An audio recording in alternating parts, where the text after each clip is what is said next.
outra coisa também que a gente precisa pensar é que é a questão do preceito. Em cima disso, né, o preceito, o resguardo. O resguardo. Né? O poder feiticeiro.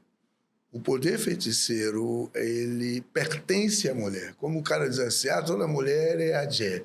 Ela não sabe o que é isso, e a forma de ser dito, às vezes, causa uma inquietação da parte feminina, dizer, pô, o que é isso? Eu sou lá isso, sou, né? Na realidade, o poder feiticeiro, o poder feminino pertence à mulher. E aí, olha como é que são as coisas. A filha, mesmo ela, desde a sua tenra idade, ela aprende que ela não deita no chão, não encosta a barriga no chão, nem peito, para dizer bom dia ao pai. Ela não se prostra no chão, ela ajoelha para dizer mutumbá, ou caro, ou mojuba, enfim, ela cumprimenta simplesmente ajoelhando para cumprimentar. Ela não se deita, por uma questão tradicional, ela não encosta peito nem barriga no chão. Por quê? É a filha dele. Mas o homem, ele nasceu no ventre feminino e foi amamentado pelo seio feminino. Então, ela pode se deitar no chão e sabe Deus o que ela vai pensar na cabeça dele. E o africano tem muito receio, muito medo do feitiço, conhece o feitiço e a praga. Então, sabe Deus o que ela vai pensar em se prostrar no chão para ele. Então, por uma tradição, a menina não faz isso, nem para o pai. Imagina para outro tipo de pessoa, né? Agora, e aí nós estamos falando de que, se desta forma isso acontece dessa forma, você vai ver, dificilmente você vai permitir, e eu digo isso para as pessoas muitas das vezes, olha só, e agora qual é o meu resguardo? Qual é o meu preceito? Eu falei, olha só, o negócio é o seguinte, tem resguardo, a vida que segue. Agora, você evita ficar por baixo, por exemplo, porque tu não sabe o que está passando na cabeça dela, naquele momento que ela está ali em cima no encanto, e você perdeu a cabeça, de repente está sendo espraguejado, está sendo,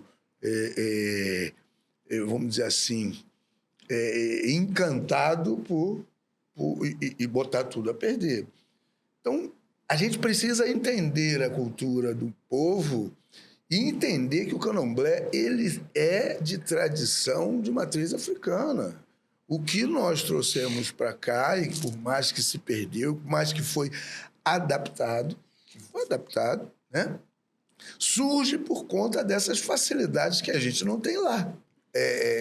As pessoas se encantam com determinados plumas e paetês de determinados sacerdotes, mas não sabe do seu histórico.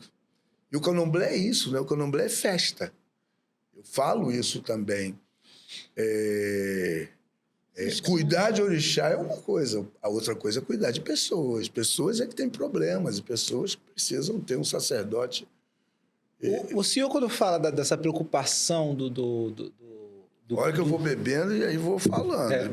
O senhor, quando fala dessa preocupação do cuidado com o outro, o senhor é bem taxativo quando o senhor fala do cuidado do homem com a mulher, como se a mulher talvez fosse a maior preocupação nesse estado do culto. Mas eu pego um iniciado, que eu preparo o corpo dele, que eu faço bere, que eu coloco o orixá ali dentro.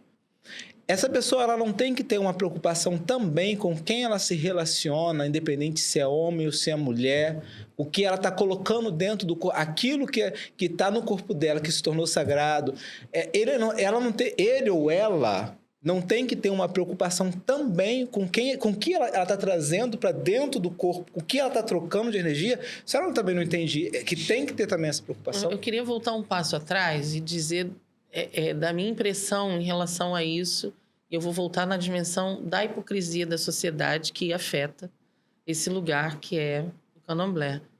Quando se pensa, e desde muito tempo, quando se discutia a questão de HIV dentro do candomblé, se pensava no homem homossexual.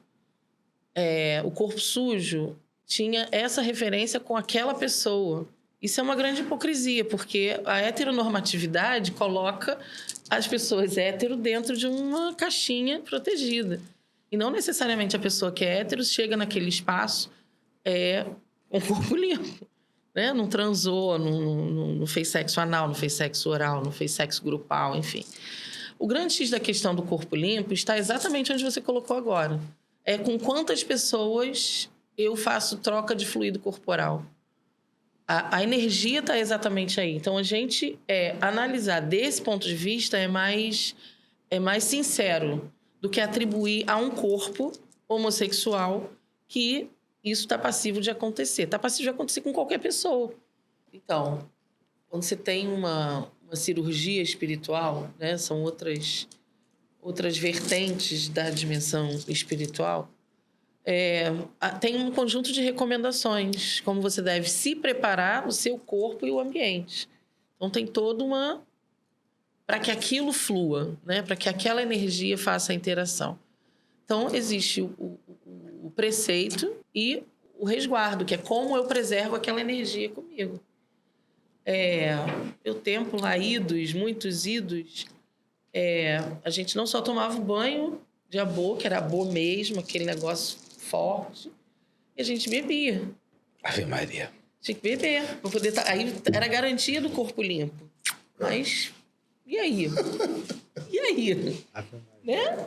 Então, assim, você tá com a sua consciência de que você vai mexer com aquela energia, que você vai estar ali num momento, com um grupo de pessoas, pelo bem-estar de outra, pelo cuidado da saúde, todas essas demandas que trazem as pessoas à convivência, que a gente tem, essa experiência, precisa ter um preparo, uma responsabilidade sobre isso. Então, eu fico muito preocupada quando essa questão é sempre colocada. Eu não estou falando que o Marcelo está falando isso, estou falando que a sociedade, e o candomblé está dentro, de volta a dizer, dentro dessa sociedade, que implica nisso. Assim foi no momento da proliferação de HIV, e que isso era atribuído ao homossexual. E não necessariamente. Depois, outras questões surgiram de homens que tinham relações com homossexuais, mas que eram casados e contaminavam suas mulheres. Né? E aí, tudo isso traz uma outra mudança para dentro do candomblé, mas isso é uma outra discussão, né? Em relação à navalha. A gente, então, conclui essa questão do corpo limpo, mas eu quero voltar em outros temas. Não concluiu não, porque eu não sei se o meu corpo está limpo ainda direito, porque eu tenho que avaliar o que passou no meu... né?